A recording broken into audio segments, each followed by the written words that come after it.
लोकसभा चुनाव में राहुल गांधी खूब आरक्षण संविधान सबकी बात कर रहे थे और इसकी बात करके कुछ सीटों का फायदा भी उठा लिया।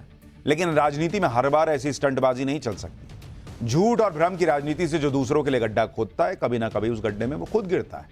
राहुल गांधी के साथ आजकल यही हो रहा है। बीजेपी ने राहुल गांधी की वो बात पकड़ ली है जिसमें राहुल गांधी ने अमेरिका जाकर कहा था कि जब देश में समानता होगी तो आरक्षण खत्म करने के बारे में कांग्रेस विचार करेगी। राहुल गांधी की इस बात पर बीजेपी लगातार हमलावर है और राहुल गांधी इस पर सफाई देते घूम रहे हैं। लेकिन कांग्रेस का जो नुकसान होना था वो तो राहुल गांधी ने करा दिया। कांग्रेस के जख्म पीएम मोदी ने हरे कर दिए जब आज ये बोल दिया कि कांग्रेस आरक्षण खत्म करने का मन बना चुकी है और हरियाणा उसके लिए इसी का टेस्ट करने वाला स्टेट हो सकता है। सुनिए प्रधानमंत्री ने आज आरक्षण को लेकर क्या कहा। कांग्रेस ने आरक्षण खत्म करने का प्लान बना लिया है और उनके लिए हरियाणा इसका टेस्ट स्टेट होने वाला है। लेकिन साथियों, जब तक बीजेपी है, जब तक मोदी है, एससी और ओबीसी समुदाय को संविधान से मिले आरक्षण का हक कोई नहीं छीन सकता। कांग्रेस सिर्फ इसी बात में नहीं फंसी हुई है कि राहुल गांधी ने आरक्षण पर बिना सोचे समझे कुछ बोल दिया। कांग्रेस की मुसीबत उसकी गुटबाजी भी है, क्योंकि भूपेंद्र सिंह हुड्डा और कुमारी शैलजा के झगड़े की हरियाणा में हर जगह चर्चा है। कुमारी शैलजा हरियाणा में कांग्रेस की दलित नेता हैं, इसलिए कांग्रेस पर यह आरोप लग रहे हैं कि एक दलित नेता को वो सम्मान नहीं मिल रहा जो मिलना चाहिए। आज पीएम ने भी कांग्रेस की इस कलह की बात की और जनता को इस कलह से सावधान रहने के लिए कहा। यहां हरियाणा में कांग्रेस के भीतर जो कलह मची है, हरियाणा के लोग इसे भी देख रहे हैं। कांग्रेस से सबसे अधिक नाराजगी तो दलित, पिछड़े और वंचित समाज की है। दलित समाज ने भी ठान लिया है, बापू बेटे की राजनीति को चमकाने का अब दलित मोहरा नहीं बनेंगे। वो देख रहा है कि कैसे भाजपा सबको अवसर दे रही है। प्रधानमंत्री मोदी ने कुमारी शैलजा का नाम लिए बिना हरियाणा में कांग्रेस को लेकर दलित समुदाय में जिस नाराजगी का जिक्र किया, उसे बीजेपी ने चुनाव प्रचार के आखिरी दौर में अपनी स्ट्रेटजी बना लिया। सूत्रों के मुताबिक इसके लिए बीजेपी ने प्लान 17 तैयार किया है। बीजेपी के इस प्लान में हरियाणा की अनुसूचित जाति के लिए आरक्षित 17 सीटें शामिल हैं। इन इलाकों में बीजेपी बड़ी रैलियों के बजाय माइक्रो मैनेजमेंट पर जोर दे रही है, जिसके लिए खास तौर पर कार्यकर्ताओं और स्थानीय स्तर के दलित नेताओं को घर घर जाकर लोगों को समझाने की जिम्मेदारी सौंपी गई है। बीजेपी इन सीटों पर यह बताने की कोशिश कर रही है कि कांग्रेस के राज में किस तरह हरियाणा में दलितों के खिलाफ अत्याचार हुए और बीजेपी के कार्यकाल में कैसे हरियाणा से लेकर केंद्र सरकार तक ने दलितों को मजबूत करने के लिए कदम उठाए। हरियाणा में एक तरफ 17 विधानसभा सीटें अनुसूचित जाति के लिए आरक्षित हैं, तो इसके साथ ही 30 सीटों पर दलित मतदाता निर्णायक भूमिका में। मतलब जिस तरफ भी दलित वोट बैंक गया, उसकी जीत जो है वो लगभग तय। कांग्रेस ने हरियाणा चुनाव में एमएसपी को लेकर किसानों की नाराजगी का भी नैरेटिव सेट करने की कोशिश की, लेकिन आज प्रधानमंत्री ने कांग्रेस के इस नैरेटिव की सच्चाई भी हरियाणा की जनता को बताई। सुनिए एमएसपी पर पीएम ने क्या कहा।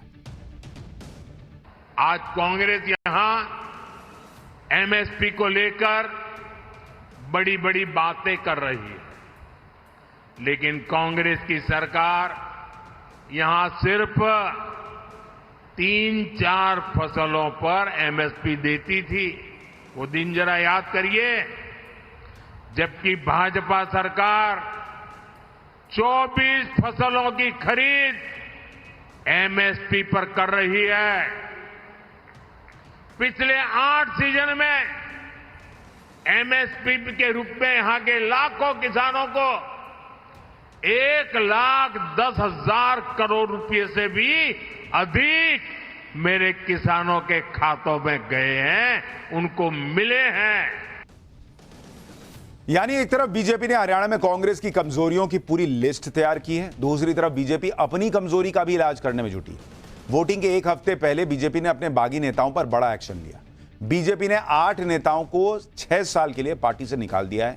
ये सभी बगावत कर पार्टी उम्मीदवारों के खिलाफ चुनाव लड़ रहे हैं। बीजेपी ने जिन 8 नेताओं को पार्टी से निकाला है उनमें पूर्व मंत्री रणजीत सिंह चौटाला, पूर्व विधायक देवेंद्र कादियान का नाम भी शामिल है।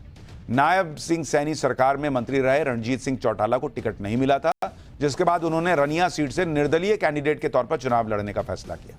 हालांकि टिकट मिलने को लेकर नाराजगी सिर्फ बीजेपी में ही नहीं है, इससे पहले कांग्रेस भी 24 बागी नेताओं पर कार्रवाई कर चुकी है। एक तरफ पीएम मोदी हैं जो हरियाणा की अपनी आखिरी चुनावी रैली में बीजेपी के लिए पूरा माहौल सेट कराए। दूसरी तरफ राहुल गांधी हैं जिन्हें हरियाणा को लेकर इतनी बेचैनी है कि वो 3 दिनों की विजय संकल्प यात्रा निकाल रहे हैं, लेकिन इस यात्रा में भी वो वही अडानी अंबानी की रटी रटाई बातें कर रहे हैं। इस बार तो राहुल गांधी ने चुनाव प्रचार के लिए अंबानी परिवार की शादी को भी नहीं बख्शा। शादी ले आए खींचकर चुनाव में। भाई आप सुनिए राहुल गांधी को। महंगाई बढ़ेगी, आपके जेब में पैसा नहीं आएगा और अदानी जी की, अंबानी जी की हजारों करोड़ रुपए की शादियां होंगी। आपने देखी है अंबानी जी की शादी? देखी आपने? मीडिया पे आपने देखा होगा। मीडिया पे हिंदुस्तान में लाखों करोड़ों शादियां होती हैं। आपने मीडिया पे किसी गरीब किसान की शादी देखा ना? राहुल गांधी को देखा शादी में? बात क्लियर हो जानी चाहिए, कौन किसके तरफ खड़ा हुआ है,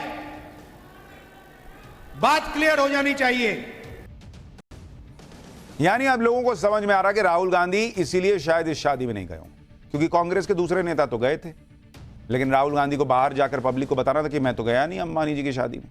लेकिन किसी के घर की शादी को भी सिर्फ नरेंद्र मोदी को घेरने के नाम पर चुनावी मुद्दा बना रहे हैं।